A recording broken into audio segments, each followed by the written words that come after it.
Whether we believe it or not, whether we accept it to be true or not, evil has a purpose. Hi, this is Barry Phillips with 2-Minute Torah, day number 1, a Torah portion Vayishlach. We begin in chapter 32 of the book of Genesis or Bereshit, verse 2, and we begin reading about how that Yaakov is now returning to the land, and he is about to encounter his nemesis, his arch enemy, Esau. Now let's examine where he is at this point. He has just recently come into wealth. He's not a wealthy man that has been a wealthy man and knows how to use flocks and herds to an extreme advantage of power and prestige. What he has acquired and his now wealthy status that he has achieved is something that's fairly recent to him. Joseph is just a boy. But it is Joseph from Obadiah, chapter number 1, that we realize that he is the one who will rise up with Yaakov and defeat Esau.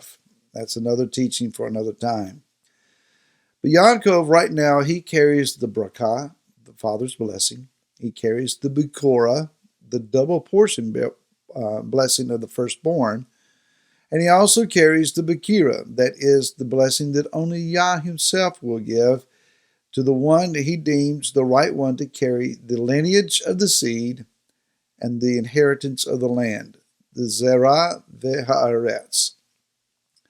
He is the chosen son of Yitzhak to carry on the legacy of the covenant of Abraham.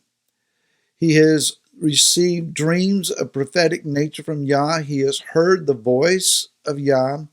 He's fathered so far 11 of the 12 tribes of Israel. Rabbinical writings seem to suggest that it was pre-known that there would be 12 tribes of a people called Israel, and that Yaakov set out to father all of them. And now he is wealthy on top of that. He is approaching Esau, and verse 11 of this chapter says that he is terrified. Esau is showing up with 400 men mounted, prepared for war. Esau carries the sword with intention. He means to use it.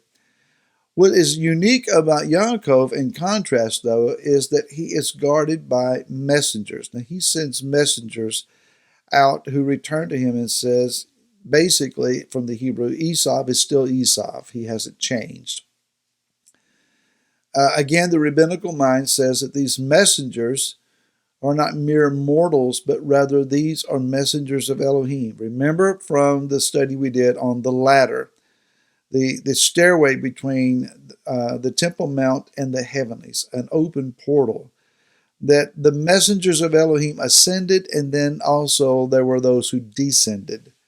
We've never been told that those descending messengers who came to guard Yaakov on his way ever left him.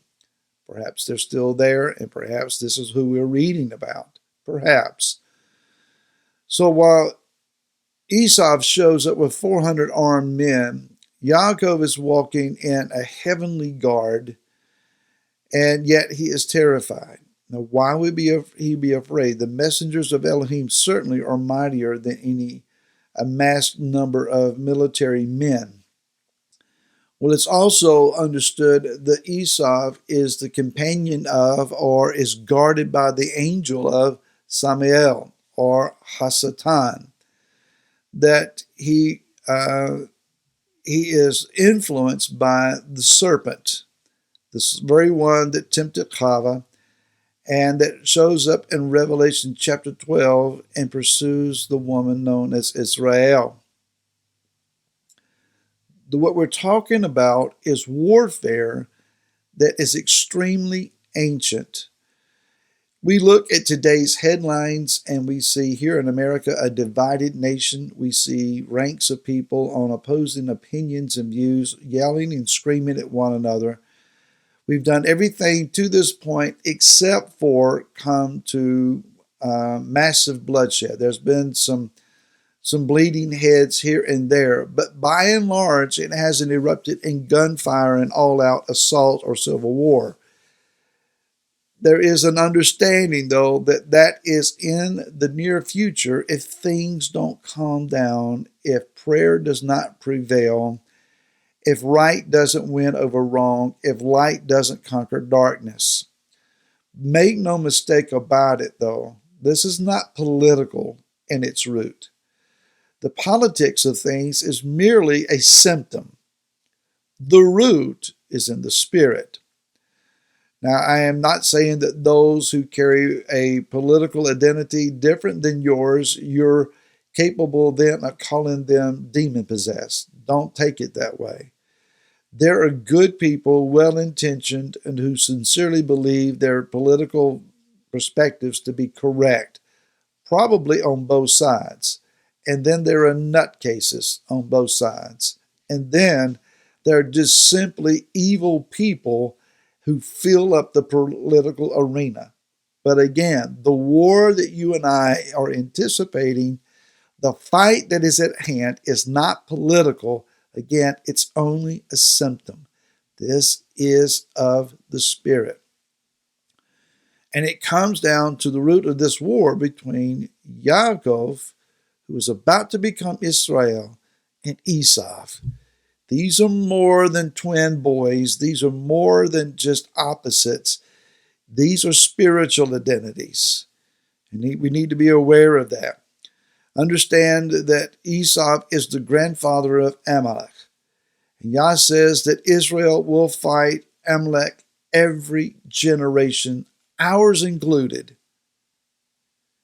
So let's understand also that something else is taking place. Consider this, and again, this is a thought, this is not a doctrine. Perhaps it was designed that Esau would father 6 of the 12 tribes and Yaakov would father 6. Just a suggestion.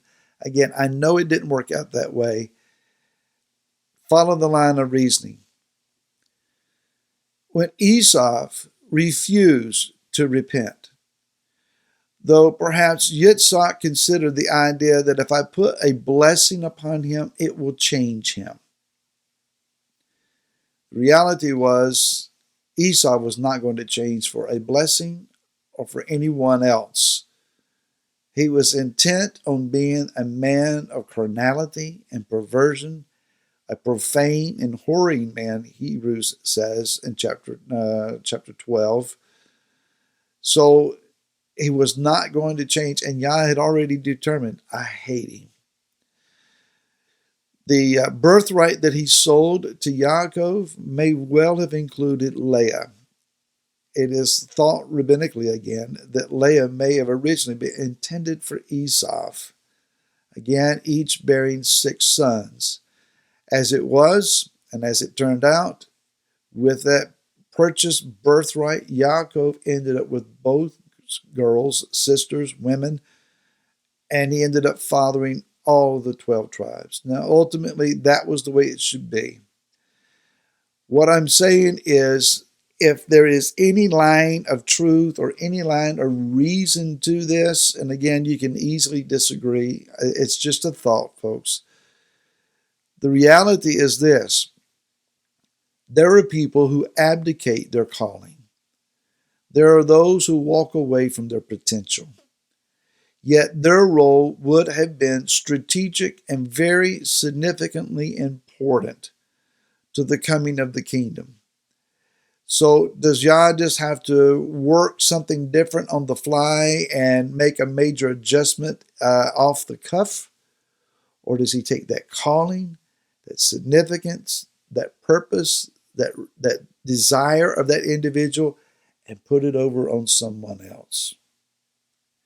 There may be things that you think are overwhelming to you. Father, I'm already seeking to do all of this, and now you're adding that. Well, it could be, it just could be, that he's adding what someone else would not do. After all, we are his servants. Whatever you say, Master, whatever you require of us, we're here to serve. Just a thought. We'll talk more tomorrow, and until then, shalom.